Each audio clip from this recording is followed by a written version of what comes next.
Alright, YouTube, it's June 25th. Just left the library. Let me go ahead and show my hands. I'm holding my fucking glasses in one hand, camera in the other one. This is my face.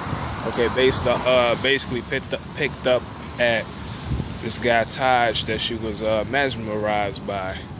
And so she kicked it with him for a little bit, about 4 days, about 5 days altogether, really. And she had her son with her.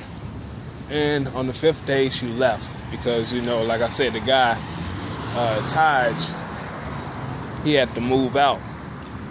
And she kind of understood this, and he ended up moving out, and he moved with somebody else. And she say it was like one of his colleagues or whatnot. So she didn't go right back to her friend Tasha's house at this point. She went back to the hotel that she was at, just like I predicted.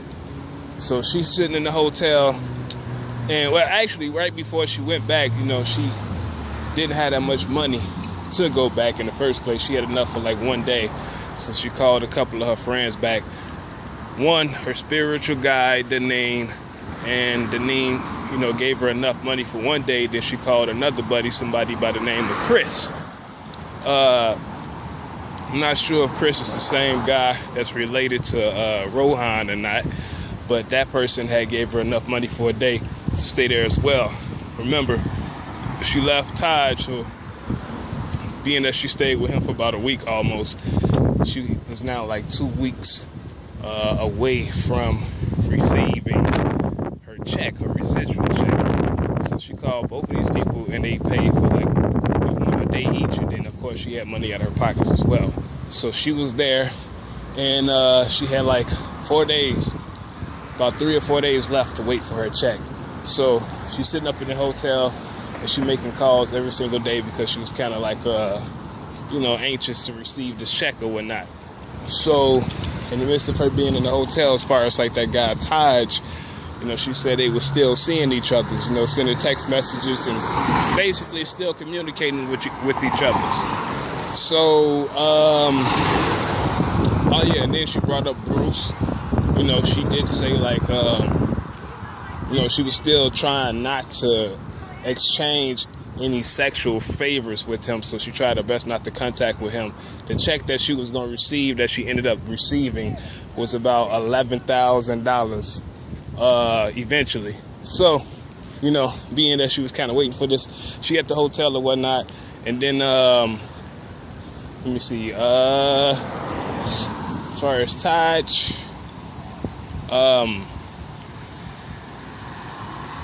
you know, actually, wait a minute.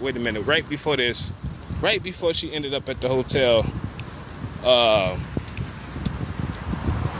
it was another guy that she had met. Not really met, but he was in her contacts. It was some dude named Terry that she brought up. I forgot about him for a second. Yeah, this guy named Terry that she used to date, she said, between 98 and 99. So this is when Naeem was a baby still.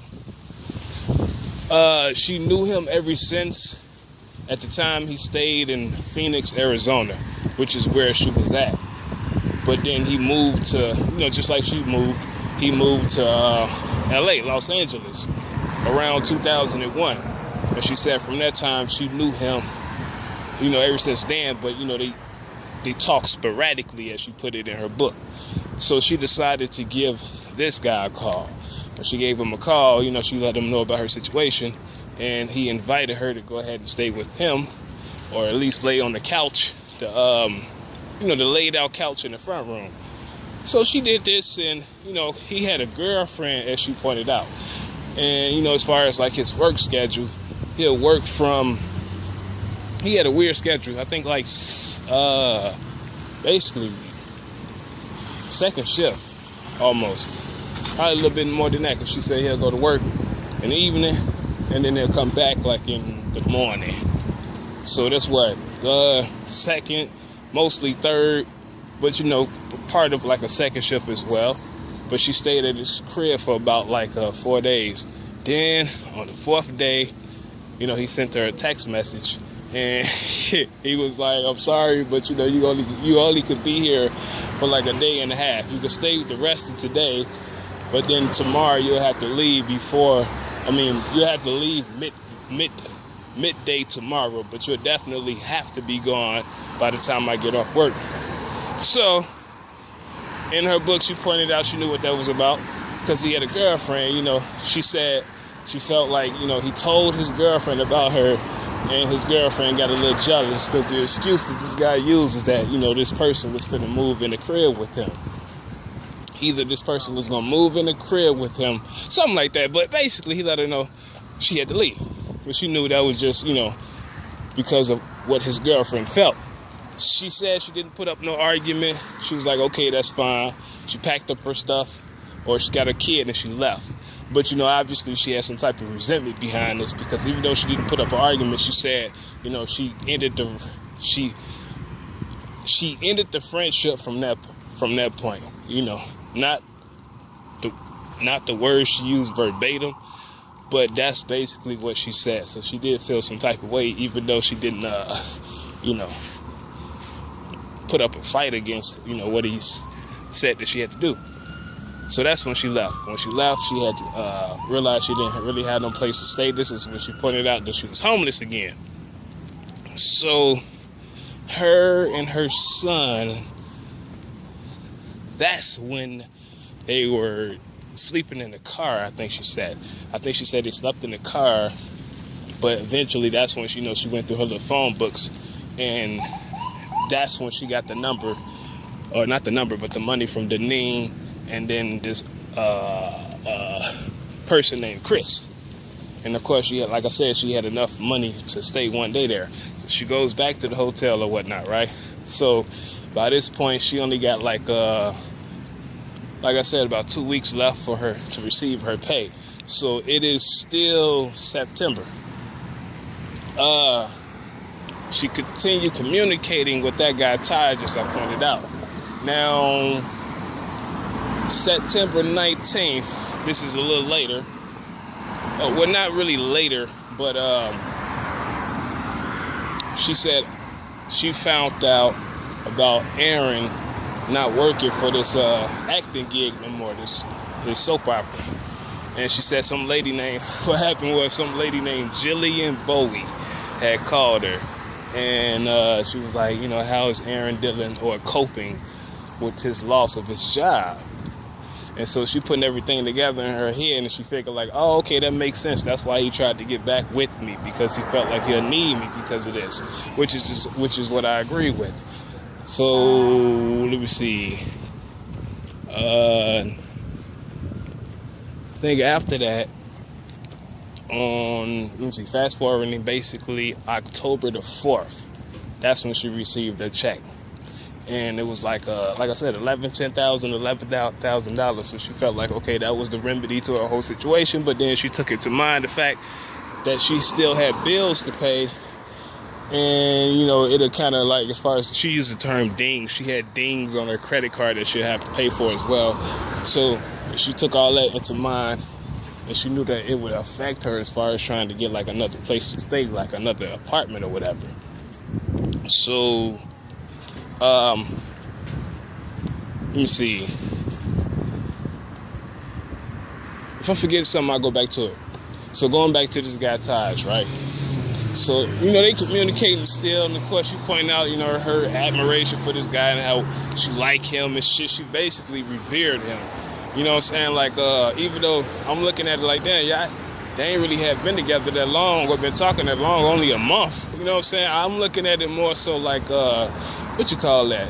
It's kind of like when somebody got like a rebound and they get infatuated with this person, but it's like a false sense of excitement or an exaggerated sense of excitement, because it's just you. It's like think of it like, you know, you got a fucking thief or somebody, you know what I'm saying, and they walking past you, right, and they trying to get your wallet out your pocket.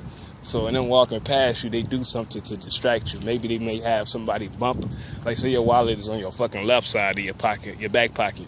So they might have somebody bump you on your right side. Immediately when they bump you right there, instantaneously, the other thief takes the fucking wallet out of your left pocket. Why? Because they have gained your attention. When that person touches your arm, when they bumps you, your attention is immediately shifted there. So you don't really feel the wallet coming out your left pocket.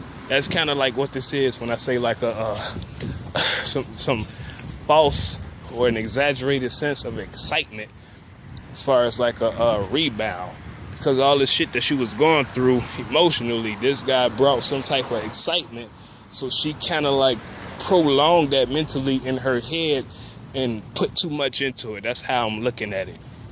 But anyway, you know, they still talking back and forth. So she was saying like, oh, she was so all about him and this and that. Conversations that they'll have, they'll talk about concepts and theories and this and that. Now, I want to say October 26th, actually. Not September 19th. I'm confusing the date. I think it, oh damn, was it October 26th or September 19th?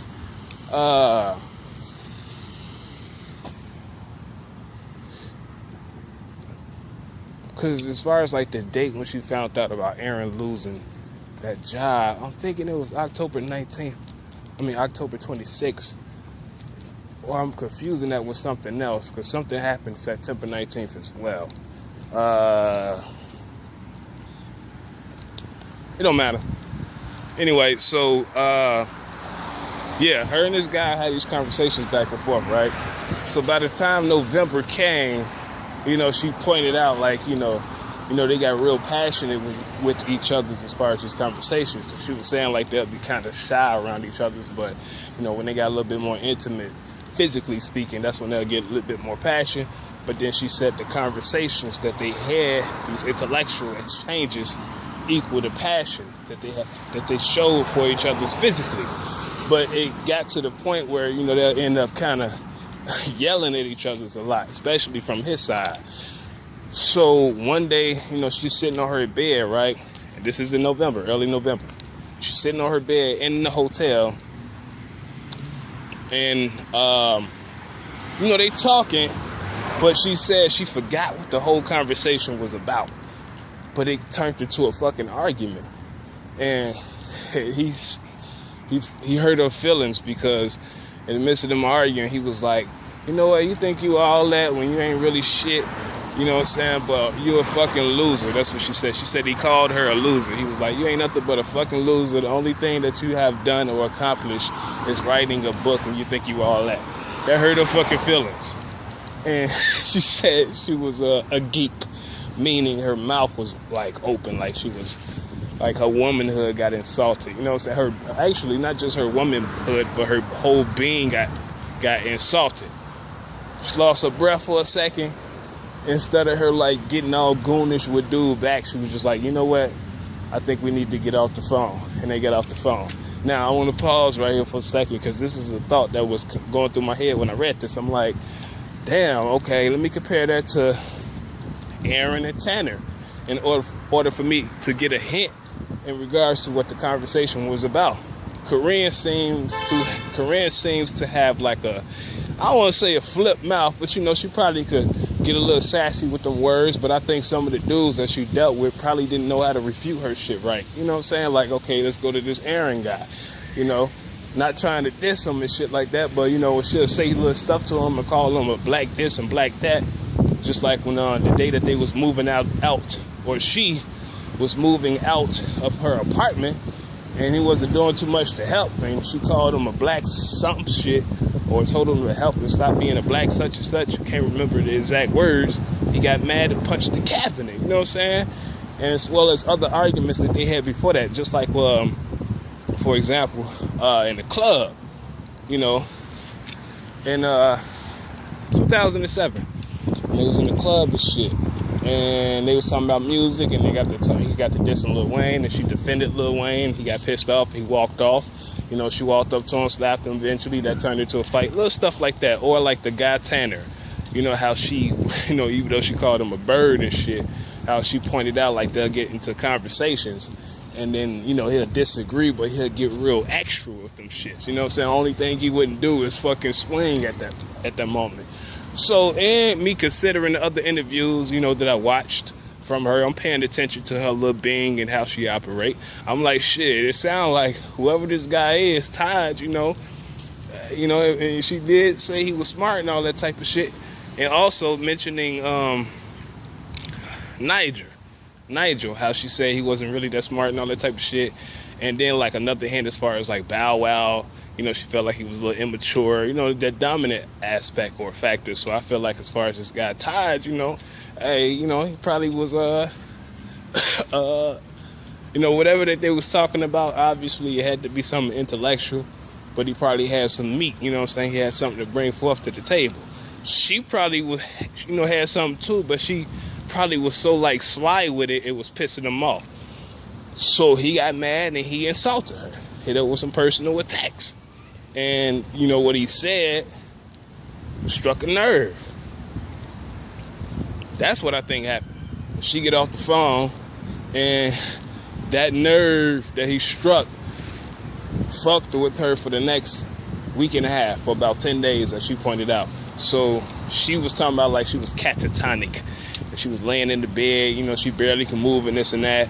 As far as her son Naeem, he was still there at the hotel, but he'll do his little routine as far as playing on a laptop, playing little video games, watching videos and stuff like that. So she laid in her shit for about 10 days, and she couldn't really get the ambition to get up and write. So again, as this whole little period, she reflected and shit on her life, but she kept it within like a 5-year frame this time. It's like, okay, what went wrong, and she talked about her regrets as far as that guy Aaron in July of 2007, seeing him and this and that. So then like on the 10th day, right? Oh yeah, I know what I'm missing out, or what I was forgetting as far as October 26th. That's the day that she found out about Lil Wayne. Lil Wayne had some type of seizure. All right, let me go ahead and point that out before I go further with this. I had a little brain fart. Lil Wayne had a seizure on October the 26th. She had found out about this because her phone, like she woke up that morning and she said she couldn't find her phone and shit. Come to find out, it was like under a bed or something like that, or a mattress. It was somewhere. But when she found it, she turned it on. She had a whole bunch of missed messages. She had about 14 missed calls and missed messages. And she looked at the messages. That's when she was told that, he had a seizure. She got scared. She tried to get in contact with him. She couldn't get in contact with him. So she was unsettled by that. Eventually, he texted back, let her know he was all right. Then he had another seizure after that. Of course, they got lovey-dovey, blase, blah. Oh, I love you too. And she started talking about like how, shit would have been fucked up if anything happens to her or Lil Wayne, and this little love relationship between them would have just been something that would have been completely transient without nobody or anything noting it to where it'd be etched in history, basically. So that's what happened on October 26th. So she still had that side situation with Lil Wayne. But going back to this guy Taj, so the whole 10-day period, she was in a rut. So when she got up on the 10th day, 10th or the 11th day, I'm gonna just say the 10th day, she had to take her son to a music class because he still had that routine that she pointed out. So she got up, but she said she felt a little better on this day. So when she got up, she was taking him to this fucking class, and on her way going there, that's when she seen that guy Todd standing outside. So she sent him a text message, and he responded, "Yeah, I just seen you and Naeem." And they was talking, and they was pretty much cordial. So like whatever argument that they had, whatever the subject of that argument was, it didn't. They didn't hold on to any grudges or anything like that. So, let me see. Shit. Because I stopped a little bit after this. Okay, she seen him. And...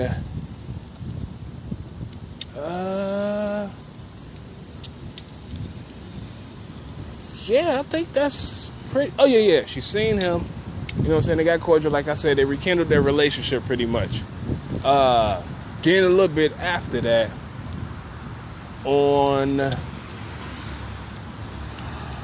in November, obviously, still November, but 2 weeks before Thanksgiving, she said she got a call from somebody named David for an apartment. That's where I stopped at.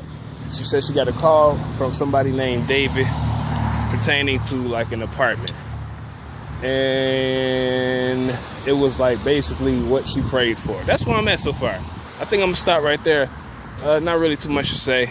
So I'm on page 181. So I got like one more blog after this. So this is it. There ain't really too much notable. You know, like I said, just going in chronological order as far as the book. So yeah, I'll let y'all tomorrow with the last fucking blog. And it's June 25th. Y'all have a good night.